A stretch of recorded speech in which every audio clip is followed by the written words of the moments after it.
Hi, my name is Abigail Moore, and I'm from Trinidad and Tobago, and I'm partnering with the UNFPA Caribbean in the hashtag Youth Against COVID campaign. I will be answering some of the burning questions on everyone's minds about COVID-19. Questions like, are young people really affected? And what can I do to protect myself and others during this time? All the information I'll share with you today is based on the recommendations from the World Health Organization. To stay informed, visit the WHO website and follow the latest updates from local authorities.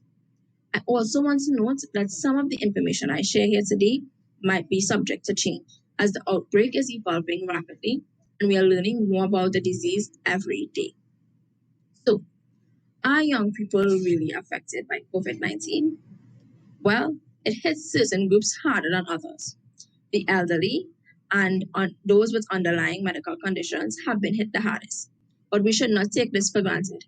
We are not invincible. Younger persons are not immune or safe from the disease. Even if death rates for younger persons are lower, some of you might get very ill and require hospitalization. In fact, a significant proportion of hospitalized patients globally are under 50.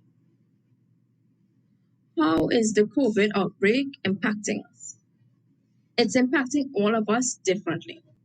In Trinidad and Tobago, schools, workplaces, restaurants, and recreational establishments have all been closed. People are going without jobs and have reduced incomes.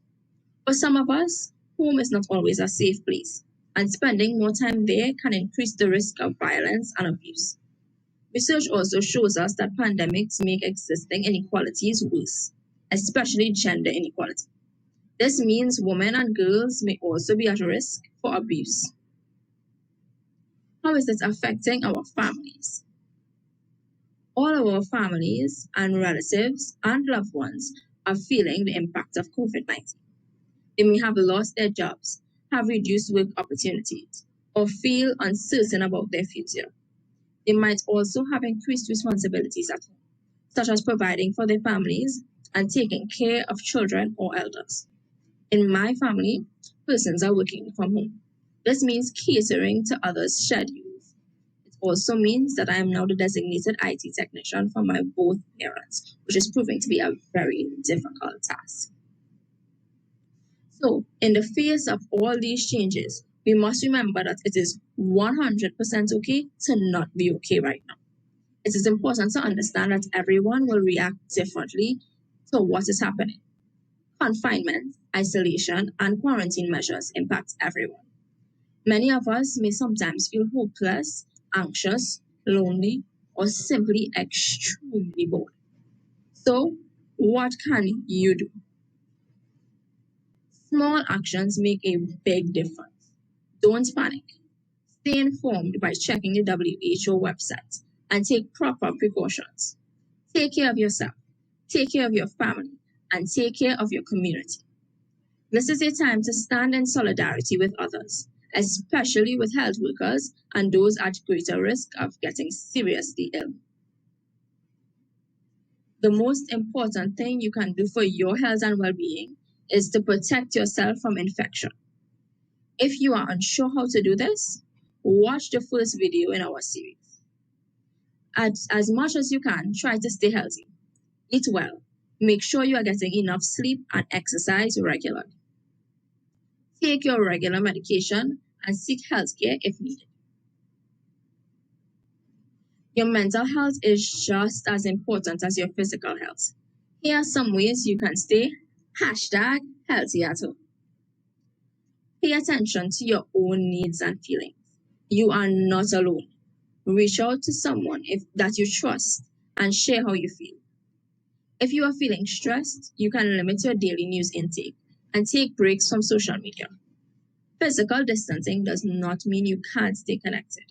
For example, WhatsApp group calls are the best for sharing how you're doing and venting to friends. If you are accustomed going to church, online church meetings are so good. Go live on Instagram, do TikTok challenges with friends, start a virtual book club or something like that. Possibilities are endless.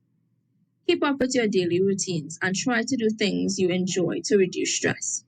For more tips, stay tuned to our upcoming episode on mental health.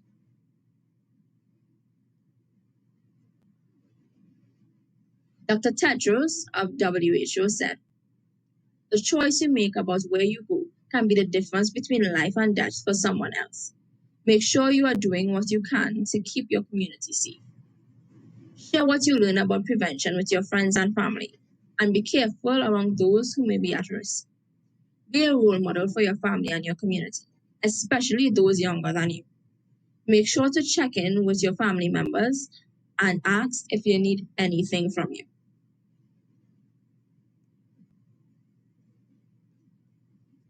Your actions can have a positive impact on those around you. Stay informed using reliable sources and fight misinformation or fake news that you might hear. You can look for opportunities to volunteer, but make sure you are taking the right precautions to stay safe. Fight stigma and discrimination. COVID-19 is a global pandemic and it affects all of us, regardless of geography, ethnic background, age, and gender. We are all at risk. Show your support for all essential workers who are putting themselves at risk, like healthcare workers, caretakers, food service clerks, and the others. Tune in to our next video to hear from youth leaders who are taking action in their own communities.